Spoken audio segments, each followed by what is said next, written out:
Good morning and welcome everyone to our 5th Product Jam. As you know, we've been covering a series of product jams that build on each other and help you become a better marketer using our system to its greatest potential. In our first product jam, we taught you how to build a full-blown professional membership site in 15 minutes or less. In the second product jam, we taught you different ways that you can segment your list for greater profits. In the third product jam, we went over 15 conversion secrets that you can implement into your system in 15 minutes or less. And in our last product jam, we covered 15 top website traffic building secrets. And in this product jam, we're going to go over creating the two-way conversation. The first objective is to listen to your audience because they have valuable things to tell you. We want to learn from our audience so we can discover what they really want versus what we want to give them or tell them.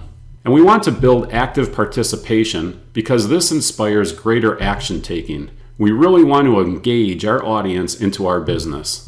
Now, one of the easiest ways to create a two-way conversation is to simply send out a survey so you can listen, learn, and engage with your audience. But a better way is to send out an action survey because now you can listen, learn, engage, and trigger segmentation and automated follow-up communication and sales tasks. Inside our system, we have two different types of surveys. We have a push survey, and this is a survey sent to your existing subscribers, and because we track who they are, we can trigger automation and tagging based upon how they answer the survey. Since we already know who they are, they never need to add their name or email to another form. And then we have a pull survey. These are used in cases where you are building a list. These surveys work on your website, and they work the same way as a push survey, but since we do not know who they are yet, a name and email are required to submit the survey. We also have two styles of surveys. One is a progressive survey that displays only one question at a time. These are typically used when you have a longer survey and you don't want to overwhelm your audience by showing them a 30, 40, 50 question type of survey. And then we also have a standard survey that shows all the questions at once. I like to use these when I only have a few questions and I can show them right away that if they take the survey, it's only going to be a matter of click, click, click, and they're done. Now the key to the surveys is that we have automation that ties into the survey answers. Based upon the way the people answer the surveys, you can trigger automation and tag them by individual questions, and you can do this based on the total score of the total survey. Or you can use a combination of the two. And of course, we have full reports so you can see what they answered, how they answered it, by numerical score, and also we have a full list of the answers they've provided on any of the text questions. Now, I'm not going to go into how to build the survey, but for anyone that's actually answered the survey that we sent out, I'm going to send out a special step-by-step detailed video showing you exactly how to create the survey. So if you'd like to get the video on how to create the survey, all I want you to do is take the survey because I'll be tagging you and knowing who you are, and automatically you will get a copy of the detailed step-by-step instructional tutorial about how you can build a survey and use the surveys in the same way that I've used them. So now that we've gone over the basic tactical side of how to use a survey for two-way communication, let me turn this over to Marty and we'll start to cover the strategic side. And of course, at the end, we'll have our full Q&A session so you can bring any questions that you choose and we'll answer everything that you throw at us. Wow, thanks for the quick introduction there. That was a quick run through of a lot of pieces and parts, actually. Gary, you're not going to be able to be on mute during my portion of the session today because I'd like to do this part a little bit different. We really need to just have a conversation like we're talking on the phone and having other people listen into our phone conversation, because people are watching this and saying, okay, here's another presentation on surveys and there's the tags again, and starting to kind of feel a little bit of repetition with things and tools that are offered by the system. And that's for good reason. That's what we need to just kind of talk about, because if people who have been in this web marketing world for a while, I mean, if you ever go to a web marketing conference or a seminar, the guy stands up on stage and he'll tell you that you have to touch each one of the people on your list at least 7 times, right? Isn't that the normal sales cycle that we have to strive for? Is you have to have contact with someone at least 7 times before they buy from you. And on the web, people are even more skeptical. So up that number to like 15 or so. Well, with this kind of a system, that all goes away. I mean, we have a major mindset change to go through here when we're talking about using things like a two-way conversation and using surveys to kick that off. So we really need to talk about that, because we're essentially on our side, all of us together, we are the sellers, right? We ultimately have some kind of product that we're selling, and this whole system enables us to sell sooner. But at the same time, I don't want you to think that it's just pushing sales at customers, because that's not what I'm saying. What we're able to do through having a system like this is we're able to provide people with what they really need sooner. It's not just being salesy. So, Gary, what's your comment on that? Because we have some mindset changes to make. I mean, all of us, because we've been brought up in this world of having to just wait until a prospect has been touched 7 times or more, and then we can start selling to them. Right. There's one of the things that inspired us to do this webinar was there was a conversation going on actually in LinkedIn where people were talking about how even content marketing is now dead. And if you start to look at the volume of content that's being pushed out there in so many different formats, you've got Facebook, you've got Google Plus, you have LinkedIn itself is putting out so much content. And after a while, you can tell that it starts to become a format where people are just pushing out content, and there's really no engagement anymore. And there's so many people pushing out content that how do you stand apart? How do you go out there, push out some content, and actually have it benefit you and your audience, and hopefully your audience primarily, so that you get something that content marketing used to provide for you. Content marketing used to provide a lot of benefits, and it still can when you're putting out good content. But the flood of content out there is truly making it harder and harder to stand out. And then it brought us back to a little story, and I'm going to tell one maybe drawn out story here because I'm not good at telling little stories. Ask my wife, right? Anyhow, way back when we were product marketers, we used to have actually a manufacturing facility. And what we were doing was we were putting out a high-end furniture piece for a very niche market in the dog market. And, people love their dogs, right? So it's a great market selling. People will buy mugs, or they'll buy T-shirts, or they'll buy any product just because their dog is on it. They see their dog breed, they love their dog, they buy the product. So what we did was we had worked out a unique product line with a master carver out of Pennsylvania. And we had done business with this fellow in the past, and we actually had built a company with this guy in the past. So we knew the product line, we knew the market pretty well. And we thought we'd take a new twist on it. Instead of selling through retail stores, let's use our online marketing expertise and create this product line and create a distribution system and really make this thing blow up large.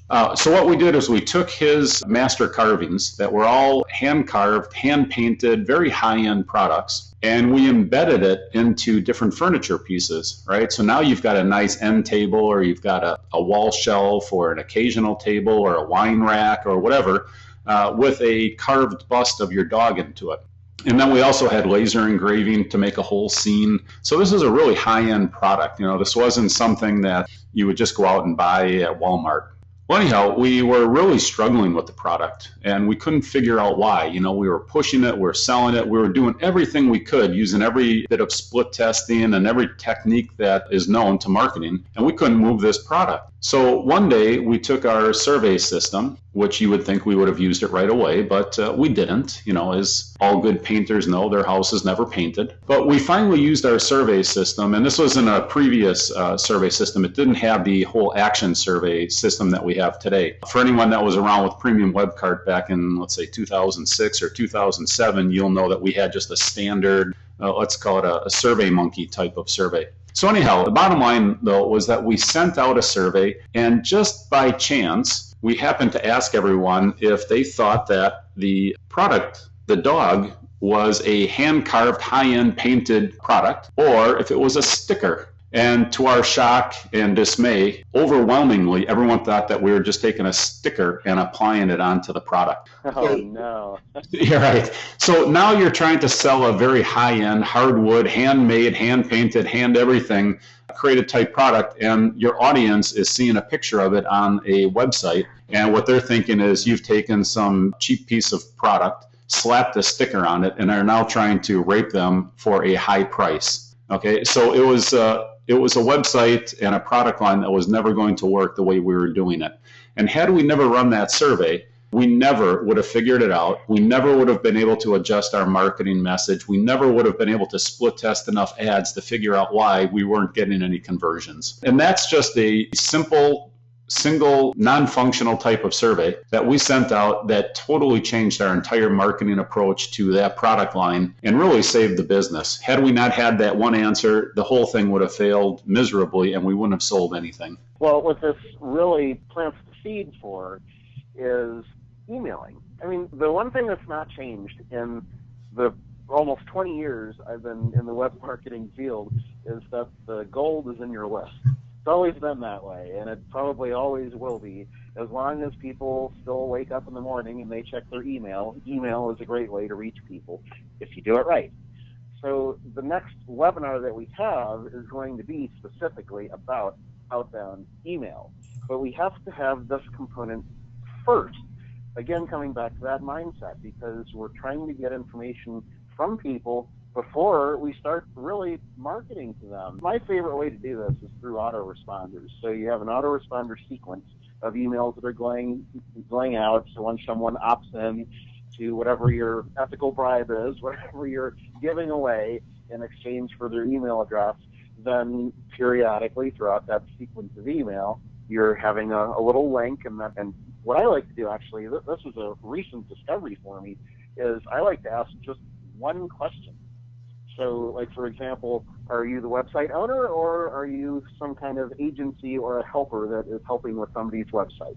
I want to know that kind of information. So they click on a link and they take a one-question survey, and then the results of that survey, the tags, go into my CRM, and then I can later market to those people individually with what I call micro emails. I mean, you know, remember the old days when we're taught, again, to accumulate all these emails that we can and barrage people with these email promotions going out. And, okay, supplying content as much as we can, but really the whole point behind that is try to push some product onto your list. And those days are just over. I mean, the ability to have people segmented to the point of having a lot of tags in the CRM so that you can send emails to them, having them in different funnels, that's the direction this is all going. And this is cutting edge stuff, because there are not a lot of places that are doing this. There are not a lot of people. Your competition probably is not marketing to their list using tags and surveys and building their CRM and building their funnels with this specific information about each person that's on their list. It's really incredible. Actually, I had my old membership website on Amember, which you darn well better have somebody on staff to do programming if you're going to go that route with membership. But I moved my whole system over to CloudNet 360. So now I'm using the full system for my entire membership base. And I went back to my old members and I said, okay, I'm shutting this down, guys. This one's going away, and you have to move over to this one. So I could have worked with Gary and do a bunch of importing and everything, but I decided I'm going to have people choose to become members of my new system. So I invited them over through an email. But this time, with Amember, I didn't have anything like tags or categories. I was just sending out emails. So I didn't know anything about my list. So I sent out to my list, and people are opting in to get my most recently updated 101 realistic traffic methods, how to get traffic to your website. So they opted in to do that. And now, instead of just having a sequential autoresponder, now they are opting in and they see a little link on almost every email as they go through that responder series, and I have a one-question questionnaire. And every time they click on those links and answer the question, I get feedback about my members. which is awesome because now I can provide them with the content they really do need, and the whole funnel process just grows from there. I mean, I can start out with sending them things like, gosh, it doesn't have to be just surveys. You can send links to previous blog posts that you made, or PDFs, or audio files, or there's just, gosh, the sky's the limit with that. So, but every time you add, I guess that comes back to another, now we're getting more into the tactical component of having these. Well, hey, Marty, let me cut you off there for 1 second because I want to back up. You said a couple important things there, and I didn't want to brush over them too quickly. But what I'd like to do is actually throw it out to the audience and find out two things. One, is anyone using surveys today, whether it's through SurveyMonkey or some other third-party survey system? And two, is anyone using the action survey system that we've added in? Because, and I'll tell you why I ask that, because I've asked other people one-on-one through sales calls and consulting calls and that sort of thing. And honestly, most people that I've talked to either A, aren't doing surveys, and this is a vast majority, and B, a vast majority also didn't even know that we had a survey system built into the CRM that had this tagging capability. And then the third question is, from this brief introduction, were you able to really follow what we're talking about between an action survey and a regular survey? Do you follow how the scoring does the segmentation of your audience? And in other words, I mentioned that we can do scoring based on the question. So every question, every answer has a score linked to it. And based on the final survey score range, the segmentation and tagging is triggered. And also at each question level, you can also do tagging and automation triggering at the question level. So I want to throw that out and find out if anyone's doing any of this. While people are digesting that question and responding to you, I'm going to suggest too that you have to keep in mind that rating system is one of the options. So there are lots of ways to have a survey. Like, I mean, gosh, when you set up the survey, you can have simple questions like yes or no. You can have simple questions like radio buttons where they have to choose one selection, or you can have a checkbox where they're choosing multiple things, and then just the results from those surveys can be tagged and go right into the CRM. There's a couple of different ways inside the survey to conduct the survey. So, I mean, one of the hugest mistakes I always see and what turns me off from people sending me surveys in my email is that they're just too darn long. I don't want to sit there for 25 minutes and take a 30-question survey, for goodness sakes. So that's the direction that I'm advocating, is to keep your questionnaires shorter and start out with easy ones and work your way so that you understand how the system is going to generate the results for you. So it's really a very simple process to have your first survey and get it sent to everybody. But keep it short. Don't try to do too much at one time. Just get used to the system first. Okay, so that give you enough time to get some questions in? Right. The results from your little verbal survey? Yes, and that's a good point, Marty. The surveys, you get some of these surveys, especially on product purchases, and they're 30, 40 questions long. You start taking the survey because you've just bought the product and you're happy to help, and you think that, look, I'll get a better product from this company by helping them with a survey. But then you start going through the survey and it's just far too long. And that comes back to the two different survey types. We do have the progressive survey, so you can disguise the length of the survey a little bit. But I do like the standard survey where you create a very short survey, and that way when the survey opens up, the people see that there's only a couple questions. It's 3-4 quick questions. It's yes, no, true, false, multiple choice, one little comment, submit, done. Right? I'm always willing to invest maybe 4 or 5 minutes, but I'm not really willing, or maybe 2 minutes, but I'm certainly not willing to invest 30, 40 questions into a survey just for a product that, hey, I bought it, but good God, I'm not your designer. Yeah, and there's a conditioning factor involved too. I mean, if people are out there, like, I'll use my own example. I mean, I hate taking surveys because they're always so long, and there's always some question that I really wind up having to think a lot about, and I just don't have time for that. So by keeping those surveys short, people are more probably going to start taking your surveys, especially if they see them in every email or every other email. Eventually they're going to click on that darn link to see what is that survey he's talking about. And if you prove to them that there really is a value in it for your readership, then they are going to click on that link because it's to their benefit to do that.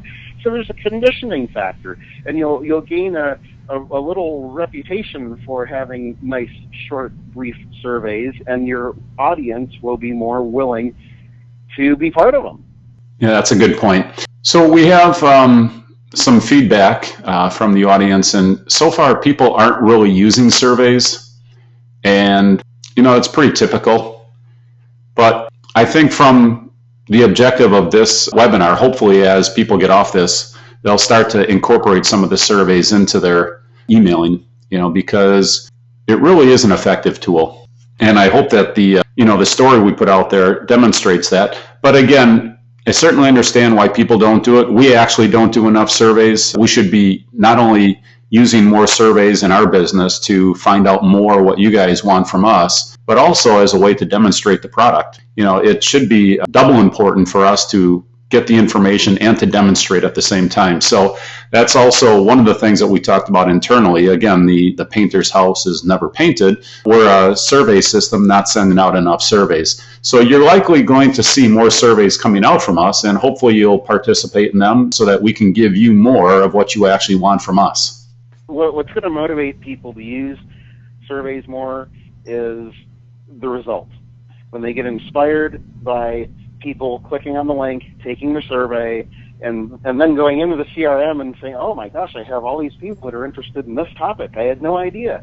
I better quick put together something and offer it to these people or I'm going to lose them. I mean, that's pretty incentivizing when you find your followers have a really specific need and you didn't even know it. That's awesome. That's what business is all about. So that's the inspiration. But I'm still going to come back to the actual sequence as being really important, because when you start sending information out to your list that you want them to participate, not just read your content anymore. This is different, guys.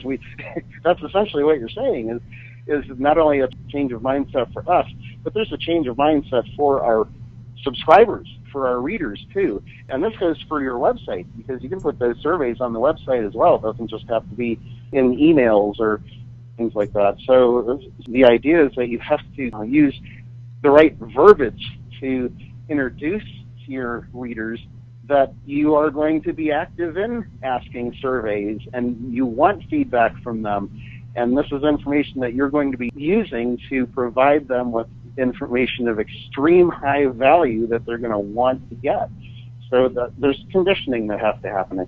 And it's all part of a sequence. I had an idea. I actually put together this sequence for another client a couple of days ago just for surveys. It's not too long. What I like to do is I like to put together documents, sequences, steps to go through, and then I sell them. I mean, these are steps I use myself, and then I just sell the PDF and everything, and that works out real well. But I'm willing, if it helps people just kind of get introduced to using a survey, I'll send this one to you for free.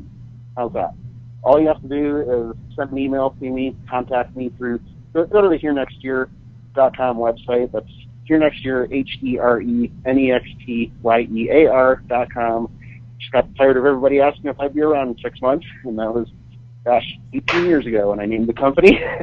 So it's worked out pretty well. But go there and submit the contact form and just make a request. Nothing formalized. Just send an email to me.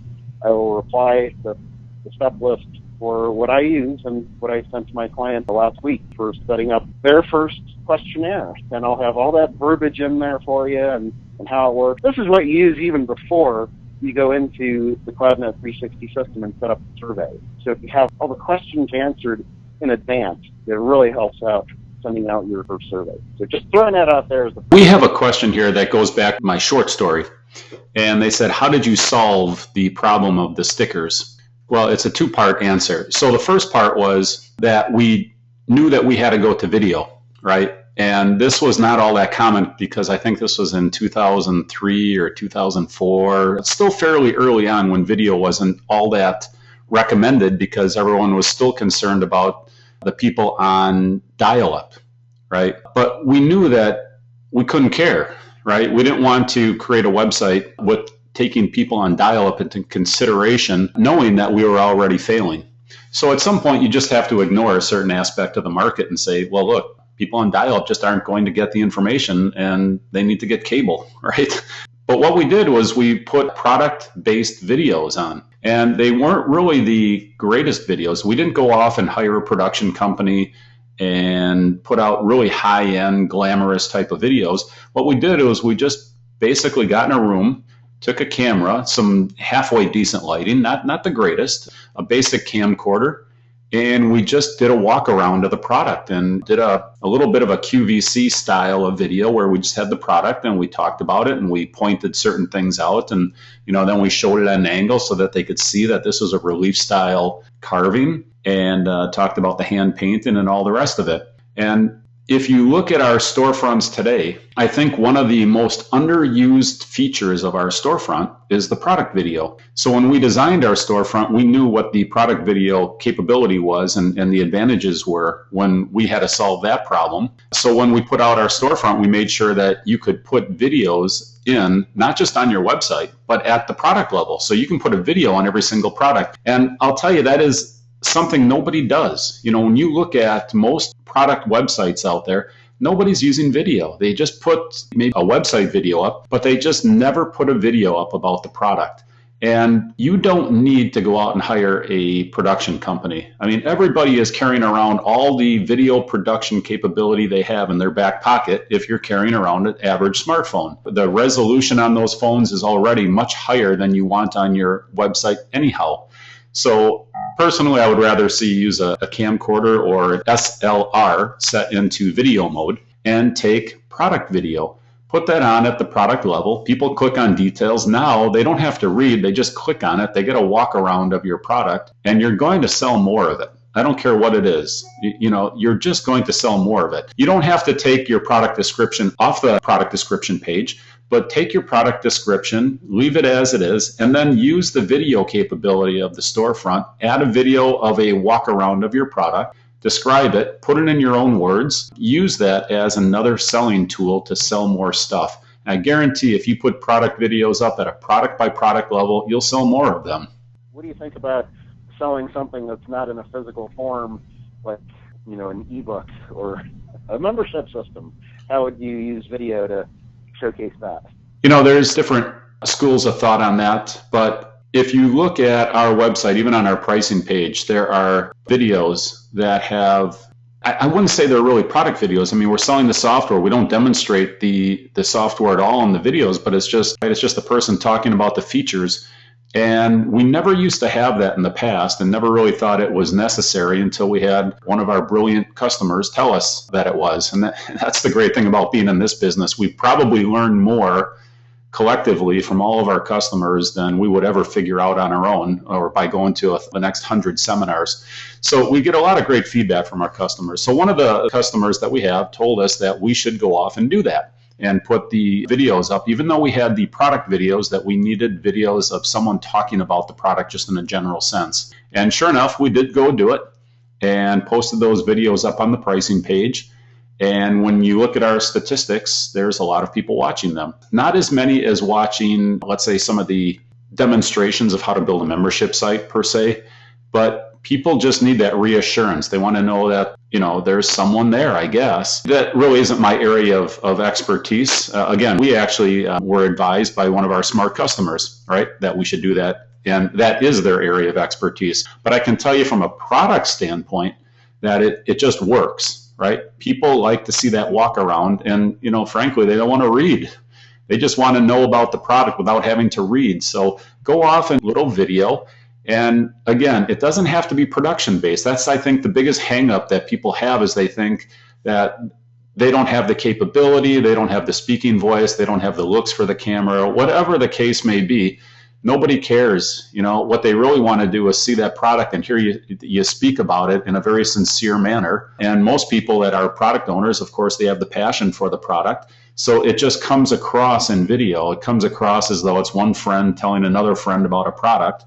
And it's just an awesome selling tool. And I know we're off of the two-way conversation from using surveys, but we're not really off of the two-way conversation, because now all of a sudden you're having a conversation with your customer and telling them more about the product, just like you'd have a conversation with them if they were in a room with you and talking about a product that you're very passionate about. Well, yeah, all this talk of autoresponders and adding tags and having a survey, I mean, you can point people to a page where you have a video, or point people to a straight video that you've made. Or you could have a survey that ultimately says to a reader, well, darn it, I can't put this all in print. I have to show it to you. So if you're curious about this topic, here's the link. Go see me demonstrate this product.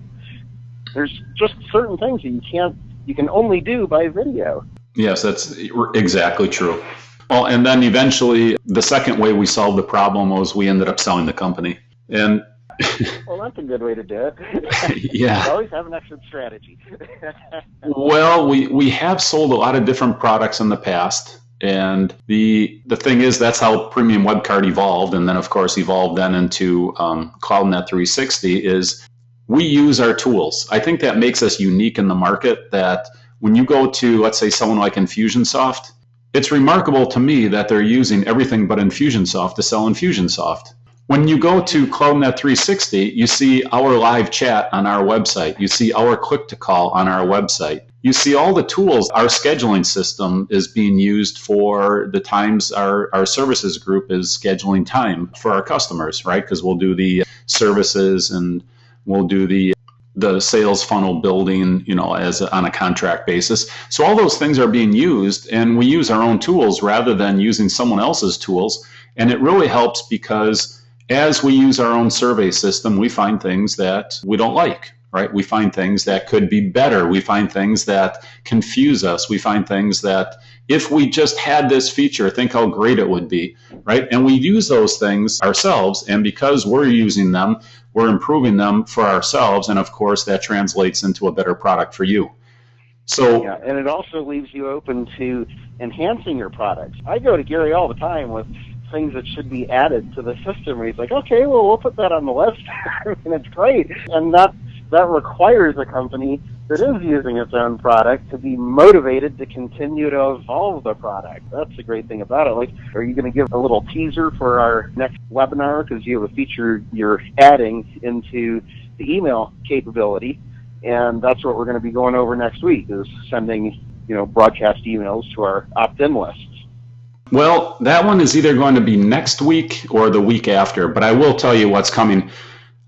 Again, here's an example of where we use our own product and we use our competitors because we benchmark against them. So some of you folks are probably getting duplicate emails from us because you're on maybe an Aweber list that we have, and then also you're on a CloudNet 360 list from our internal CRM, or maybe a MailChimp list, or whoever. But anyhow, we have a unique feature that we use, the content library. And the content library, I think, confuses people a little bit, but the advantage of the content library is so that you can have one piece of content used in both autoresponders, broadcasts, one-off emails, and you can combine it with different profiles, so you can have all the different members of your company using it. Now, if you're a solo practitioner, that leverage doesn't really come through because it's only you using it for yourself. But if you had 5 or 6 or 8, let's say, coaches in your personal training organization, they don't want to have to create the same content over and over and over for every single personal trainer. They just want to use the same content, put their name on it, right? Have their signature file injected into the email, and then boom, now you've just leveraged one piece of content for 8 different people. But anyhow, as you go through and you create the content, sometimes it's a little confusing because you have content that you create, and then you want to put an action link in. So you're halfway through the content creation, and you go, well, geez, I don't have my action link built yet. So then you have to save it, go build an action link. And then as you're building the action link, you realize you didn't put it tag in that you want to use inside your action link so that if they click it, they get tagged in a certain way. So now you have to save the action link, go back and build the tag, then put the tag in, go back, do the action link, go back from the action link into the content. Now, in the optimum world, you would just realize that at the beginning and you would start at the tag, go to the action link, go to the content. But in the real world, it doesn't work that way because you get the ideas as you're building this piece of content.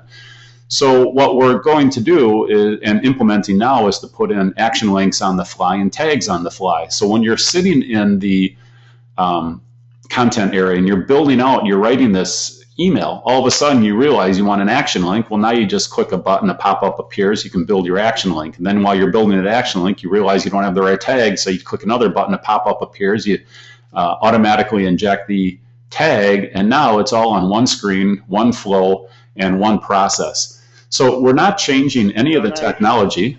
We're not changing any of the way you actually build a piece of content, but we're putting in these little tweaks and enhancements to make your flow easier. And those are the sorts of things we discover as we do it. Same thing in the surveys. You know, as you are building a survey, you're tagging people, you're putting them into different funnels and sales paths, and all of a sudden you realize, oh geez, you know, if someone falls within this range, I want to tag them in this way, but I don't have the tag built. So here again, just build a tag on the fly, click a button, pop-up opens up, you add the tag, boom, put it into your range, and you just keep going. So those are the types of things that we're focused on right now. Those are the types of things we actually discover from feedback from you guys, and then we also discover that by using the surveys and by using the broadcast system for ourselves rather than using other people's tools.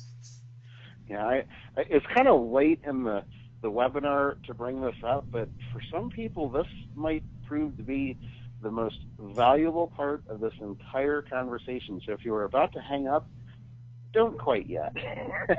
Because I think that the client projects that I'm working with, where I'm going into Premium WebCard, evaluating their system, helping them to get set up initially, things like that, I'm seeing a commonality that people are really not using tags to the level that they really should be.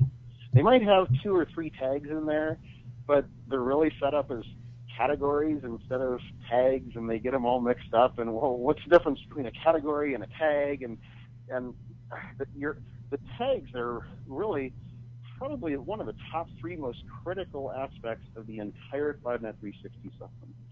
And your money is in those tags too, because that's where your filtering comes from. That's where we'll talk about another webinars, the direct emailing campaigns, things like that. So you really need to think of categories and tags kind of like a grocery store. That's the best way I can think of it. You walk into a grocery store and you have all these aisles. And you have the aisles where all the paper products are, like cups and plates and things. And then you have the automotive aisle where you can buy batteries and steering wheel covers and stuff like that. And then you've got the ice cream row, which is now like the entire row is full of ice cream. And then there's the pizza. You know, those are all categories.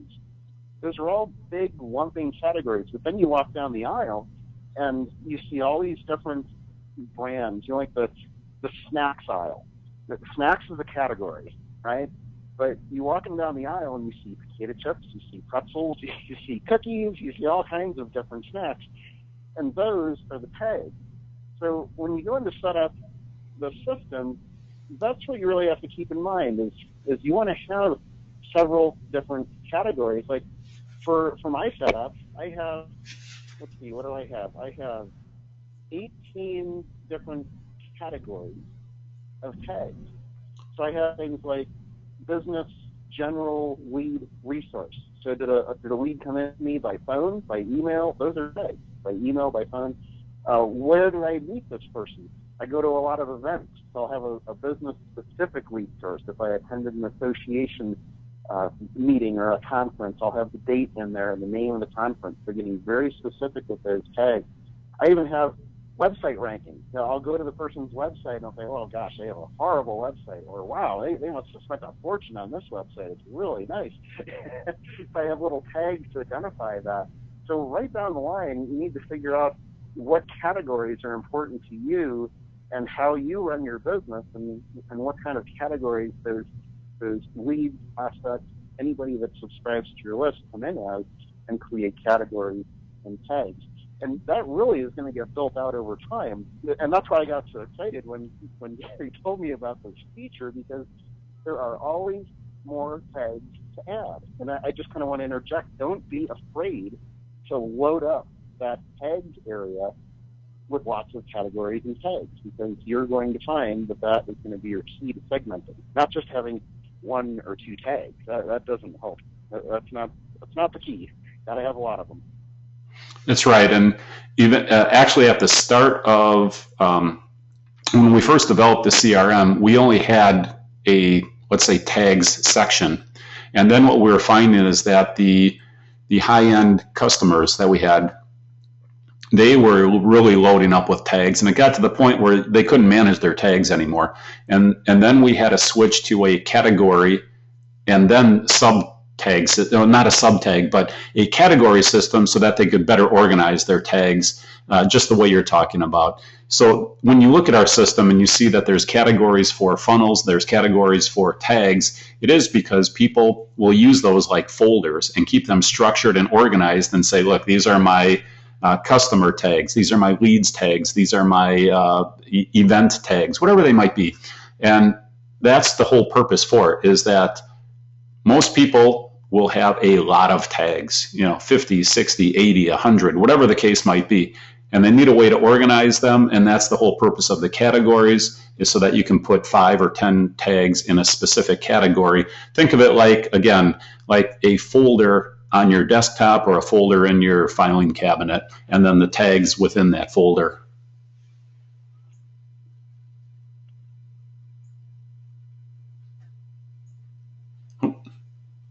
Marty?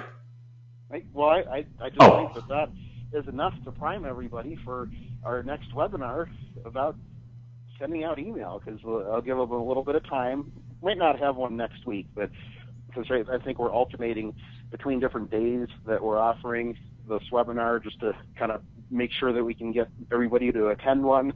And so we might hold off for next week, but then like Tuesday, I think we were talking about a Tuesday next time, then we would be able to showcase that, and how right in the middle of that email you can be adding new tags. That would be awesome. Exactly. Well, we are at the end of the time limit. I do have one other question though that's off topic, and I'm curious about the scheduling system. For the people that are on this call, how many of you are actually looking at or thinking about using the scheduling system for booking your events and for booking your private one-on-one sessions with your coaching clients?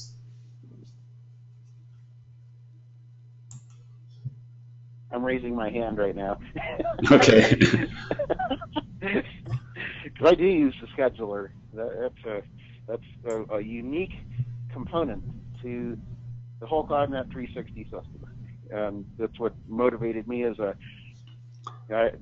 for years and years, I've only had 2 or 3 clients as coaching clients. I've always had coaching, but I've only taken on 2 or 3 at a time, because it was always such a nightmare to manage. And then Gary told me about this scheduling system, and now I'm up to 8. I have 8 coaching clients that I'm using the system with, and it's like I have just gained 3 hours a day by using the scheduling system. And not just that, but also the rest of the system beyond just the scheduling, because it's all integrated, right? So there are pieces that you're able to use, but using the CRM in tandem with the scheduling system, because then I can keep all my notes in there. I don't have to have Excel files and all that kind of garbage. and then when we have assessments, I can upload those assessments into my coaching clients' individual customer portal area, so they can download those and upload files to me. So it's really scheduling is one thing. You have to have that, and that's what really kind of got me excited about using the system as a coach. But it's the other things in addition to that that took time off or added time to my clock. I mean, how can you add more hours to your day? You can't. I mean, we all get 24 hours in a day, but these tools really do help us automate a lot of things once you get into them and start trying things and going through some sequences to use them. So I definitely encourage that. If you haven't looked at it yet, go into that scheduling area and start playing with it. Right. We just recently added also the capability to sell a product that gives you the ability to. Well, let me back up. It's hard. It's a little easier to describe. So right now, the way the system was originally designed was that it would be based on unit credit, so that you could sell time to people and then have different values applied for different services. So if you had a 3-person group, if you had a 1-person group, if you had let's say you had a Tuesday night intensive, right? All those things could be attended by a person, and the pricing and the value of what they would have on credit could be applied to anyone. So if they bought, let's say, 3 hours of time, and you have 3 different values, let's say a 3-person group is $35 an hour, and a one-on-one is $100 an hour. You needed a way to be able to take that and schedule without having to recalculate what the value is of that customer's credit, right? That customer may have purchased something from you. But anyhow, that was the way it started. We've also added the way that you can take, let's say, $100 an hour value for your time or per session, and sell it in bundles. So now you can sell a product, let's say, for $3.99, but you can sell a 5-session bundle. And that unit credit is now an independent variable in that scenario from the price. So you could sell it for $3.99, you could sell it for $6.99, you could sell it for $2.99, but in the end, they still get enough unit credits for 5 sessions, right? So 5 sessions of that's credit. a little bit like how iStock used to work. Yeah, actually, iStock has changed now. Maybe we shouldn't use that example. But yeah, they did the same thing for years. It's a really good way to do it. Okay, but I wanted people to know that was out there, because that is a fairly new capability to be able to offer that type of bundling. And it seems to be a common way for coaches to sell. So you've got your hourly fee if you want to do it a la carte, right? If you just want to buy 1 hour off me, it's $100. But if you're willing to commit to 5 sessions, instead of $100, I'll give it to you for, instead of $500, I'll sell it to you for $3.99, but you still get 5 sessions. So now you can still book the same service at the same rate, but people can buy it in different ways. So it gives you a lot more flexibility and a lot more, just a lot more flexibility in how you sell it to people. So you can structure things for greater commitment, greater duration, and get people pulled in, rather than just, well, heck, it cost me $100 per session. Why should I buy 5 when I can just buy 1 at a time and buy them as I need them, right? So it's a great way to upsell. All right. So anyhow, we are at the time limit now. I'm just going to check to see if, oops, there's a couple questions slipped in.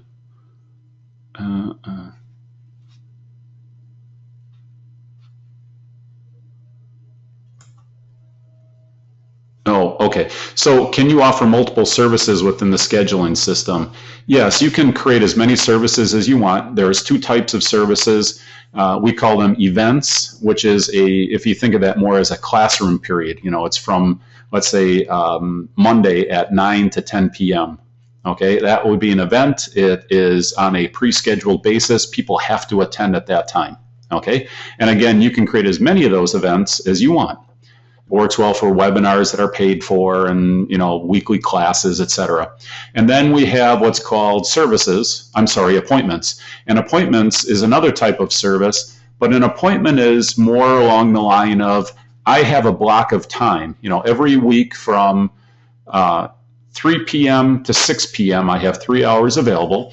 And those 3 hours are available for people to come in and book one-on-ones with me, or maybe 3-on-1, or whatever the case may be. But I can create as many of those different types of appointment products as I want. And now someone can come in, see my available schedule, and then book that appointment with me directly. So There's two types of services, but unlimited in both types that you can create. And again, that's where the whole unit credit comes in. So you can have someone could actually come in, pay you for an appointment, right? They think that, look, I need to pay you $200 for a 1 hour session, but then change their mind and say, you know what, I'd rather go to 3 of your 3-person intensive groups, and then use that same credit for those types of services.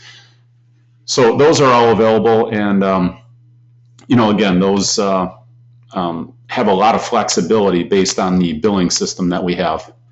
And then as far as the webinar replay, good point. We always forget to mention that these things are all recorded, and it takes us about a week to edit them, just to get them cleaned up so that you can minimize the amount of dead space on them. And then we post them on the blog. We don't put them into the membership site. We put them right on the blog, so you don't even have to log into the membership site. Just go right into the blog, and you'll see them on the far right side. There's a category called Product Jams, and they're all posted there. Okay. And that's it for today. Thank you all for attending. Building the billing system. Okay, so actually I will end on that point. The billing system is all fully integrated in the scheduling system. In fact, that was really the primary reason we put it in. When you go to a system like TimeTrade, it's a very good system, but there's a disassociation between the scheduling, your billing, your CRM, your follow-up, your upselling, all the rest of it. The primary concern we were hearing from coaches was the relationship gets distorted when they have to become a bill collector. In other words, I go to a coach for a long time, we have a tight relationship, they're helping me, and then I run out of credit, right? And then they have to chase me down for the sessions that I've been to, or maybe I cancel the session, or a lot of these other things that happen that come in and alter that relationship between a coach and a customer, and turns that coach into a bill collector and a customer. Well, with our system, it takes that whole situation and wipes it completely off the equation, because all the billing is done at the point of appointment setting. So even if I'm a customer and I go to set an appointment with you, and I don't have enough credit, the system will tell me that, look, you don't have enough credit for this appointment. Would you like to book it anyhow? And then it will go ahead. Well, it'll ask, would you like to book it anyhow? And if I say yes, it will book the appointment and bill automatically with one click, because of course we have the credit card and all that billing information on file. So it makes for a very seamless way for people to send you money. And of course, when you make it easy for them to send you money, they'll do more of it. But most importantly, it keeps that whole relationship between a coach and a customer focused on the coaching mission at hand and not as a bill collector. Okay, so again, now I'm 5 minutes over, so I'm going to say thank you all for showing up. The webinar is recorded and will be on the blog in about a week. And we will see you at the next webinar. And please fill out the survey, let us know what you want, and we'll do our best to provide the content you folks are looking for. Have a good weekend, everybody. All right, bye now.